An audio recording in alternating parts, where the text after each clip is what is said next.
looking at the veterans issues when it came to light of the conditions in some of the nursing homes. And so that's why we've had the bill to try to make sure that they report back and they report accurately. So when people are making a decision about their loved ones, a veteran for a nursing home, they're going to have a full report. It's going to be transparent. They're going to see what's going on, and they can make it the right decision for their family. That hadn't been done before. We did some things last year to try to help veterans' health care. It is an incredibly difficult problem to tackle because there's so many veterans, and the Veterans Administration is the largest department of the United States. It's incredible what we're trying to do. But it's an especially problem in a state like Alabama when you got veterans spread throughout, and there's veterans in rural areas have trouble getting to these clinics, have trouble getting to hospitals in the urban areas. You are absolutely right that we have got to try to do a better job to make sure that we have good access. I am not for privatizing the veterans' health care. At the same time, we've also got to depend on some private care to make sure that we get the care to everyone that we see. We need to make sure we do grade those facilities, as you discussed, and we got to make sure that folks have enough doctors. A doctor shortage and a primary care shortage is not just a problem with the veterans, it's a problem nationwide.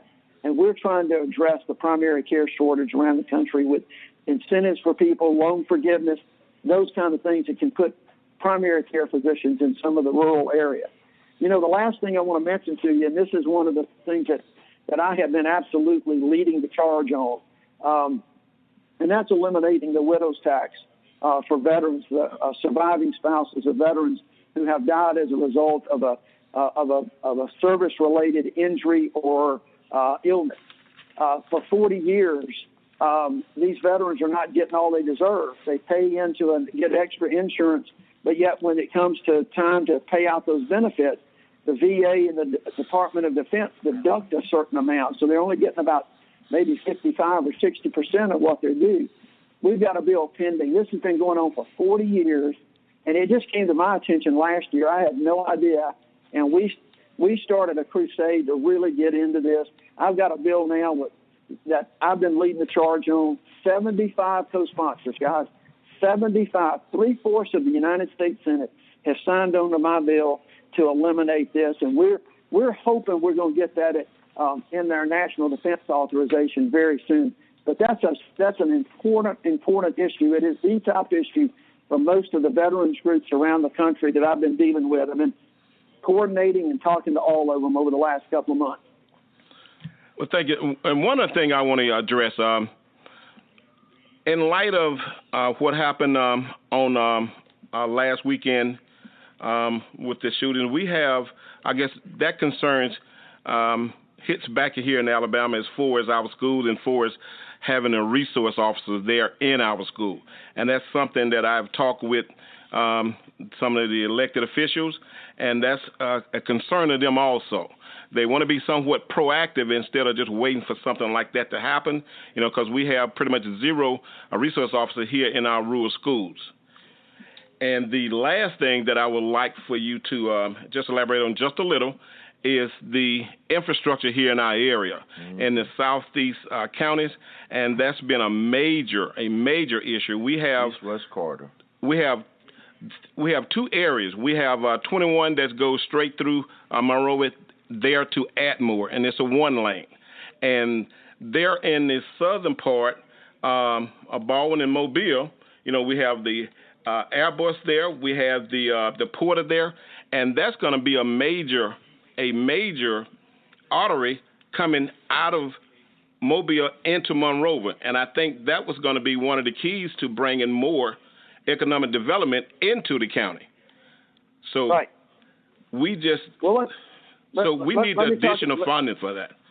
Yeah, let's talk real quick. Last year I sponsored and we enacted going back to the schools. There is money out there. We enacted the Safe School Act, the Eagles Act, to try to get more resource officers and to harden schools to make sure our children are protected. You know, when I was going to school, this was just not something people had to think of, and now we do. It's really a frightening world that we're living in right now, that we have to protect our school children the way that we do. But there is resources out there that we were able to do. I was a co-sponsor of both of those bills. There's resources out there to kind of help that. I think one of the things that we're trying to do with our state offices is to try to make sure people know those and are aware of that, because there's a lot of things that the federal government has done, particularly last year with the bills that I sponsored, to try to give extra money to do things for these local school systems. They've just got to know about it and apply for it. You know, we talked about the infrastructure issue at the town hall recently, and those are, again, what I think there's two things. Number one, there is money out there as part of our regular Department of Transportation budget that will help infrastructure issues. There's not going to be a giant infrastructure bill like has been talked about. That's just, I don't believe, unfortunately, will happen because of tax cuts that were enacted a couple of years ago that are, have hurt the revenues that are coming into the government. But there's still a lot of money out there, and the infra grants are out there. There's other kind of monies through the Department of Transportation. One of the things that we talked about when I was at your town hall that I've tried to do in a bill called it was an infrastructure bill for evacuation routes. In South Alabama in particular, whether it's a hurricane, a tornado, bad weather moving in, we need to make sure that people can get out of the area as safely and as quickly as possible. So I introduced a bill along with senators, two Republicans, Senator Kennedy and Senator Cassidy, both from Louisiana, who have the same problem, that would create a new pot of money in the Department of Transportation to help the infrastructure for evacuation routes. That's just kind of thinking outside the box of how we can do things, and it gives a reason other than just good highways. There's reasons for that. All of those routes that you're talking about would be considered a rural evacuation route under my bill. My bill recently was rolled into a bigger highway bill that passed the Senate Environmental and Public Works Committee almost unanimously the other day. We're hoping we can get it into a bigger bill. But there's money there. There are things that we can do. What I would also suggest is that the county commissioners, the local mayors in these counties, not just right there in Monroeville and Monroe County, but get to surrounding counties and let's get together, come up to D.C. and sit down with our folks and let's map this out, see what we can do to help. My chief of staff worked at the Department of Transportation under President Obama for 7 years. So we know where there are the pots of the money. We just got to make sure other people know about it and we can get it there. Outstanding. Okay, I got one more question for you. That's on that east-west corridor. In Alabama, you got a north east-west corridor. You got the 65 running the full length of Alabama. But down south here, 84 is the east-west corridor down the lower part of Alabama. That really needs to be 4-lane. Is doing a lot of stuff over on the east side of Alabama, and some portions over on the west side of Alabama. But through Monroe County and this area down here, that's needed badly. And I know. Sure. Go ahead. I think, candidly, I think that is a perfect candidate if we can get this bill passed. That got voted out. My bill about rural evacuation routes. Sometimes you just need to couple a project like that is not only going to bring economic development. We couple that with a safety issue and a safety thing, and we can demonstrate the need for evacuation routes in South Alabama. We are subject to hurricanes. We're subject to tornadoes, all manner of weather-related issues that we got to deal with. So that's a perfect candidate for that at the time. We're hoping it can get in. But again, I think one of the things that folks, and what I'm seeing success with since I've been in the Senate, when folks in several communities, a couple of counties that all join that have an interest in, for instance, 84, it doesn't just run through one county or one community. Band together, talk to each other, and lay out a plan.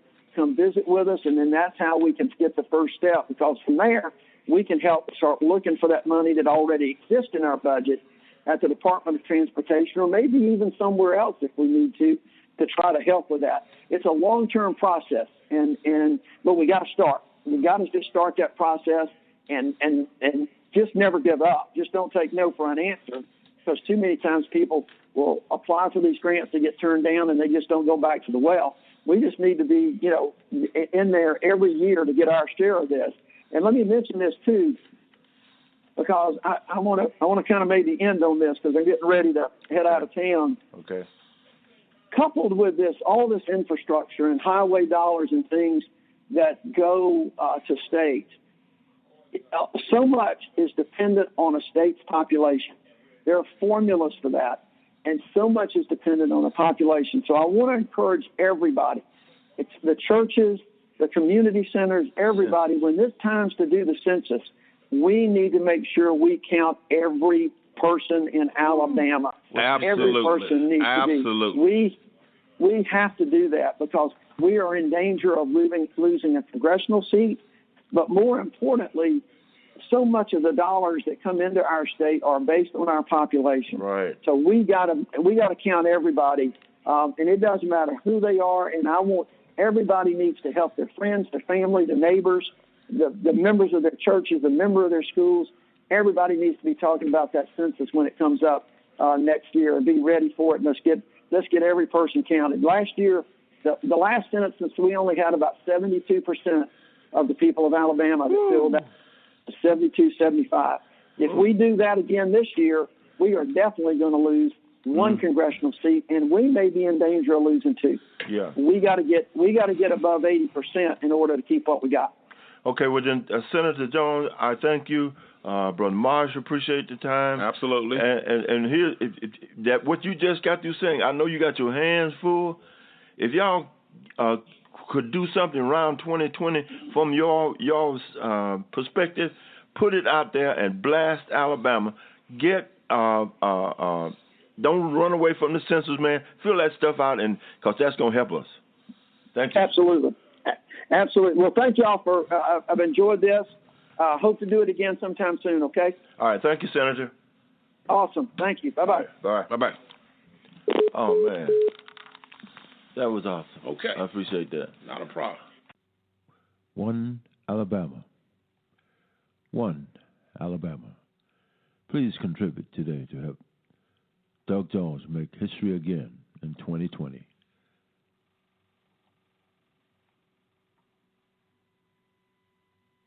I was born in Alabama, and I've lived here all of my life. All of my education, from kindergarten through law school, was right here in Alabama.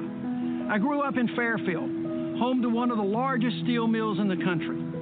Dad worked here, as did my granddad and a lot of my relatives. Mom worked just as hard at home trying to handle me and my little sister. It was a different time back then, a time when Alabama didn't always put its best foot forward. It was often difficult times, one of great racial division, and a period where even as a young boy, I remember Alabama being ridiculed and looked down on by people outside our state. But I was determined to change that. You see, despite our flaws and sometimes checkered past, I love this state and her people. It's why I stayed here to raise my family. It's why I chose to serve. Over the years, Alabamians of goodwill and of every stripe worked hard to heal what had divided us and focused instead on all that we have in common. I was fortunate to serve as the United States Attorney for the Northern District of Alabama and convicted 2 Klansmen responsible for the 1963 bombing of the 16th Street Baptist Church, the murderers of 4 young black girls, to get justice for the families, for our community, and for our state. But we also did much more than that. We got guns and drugs off our streets and made our communities safer. Alabama's come a long way, yet we still have a ways to go, and we still have politicians that embarrass us. But we can take deep pride in how far we've come together. The greatest honor and proudest moment of my life came on the night the people of Alabama elected me to the United States Senate. I have always believed that the people of Alabama had more in common than to divide us.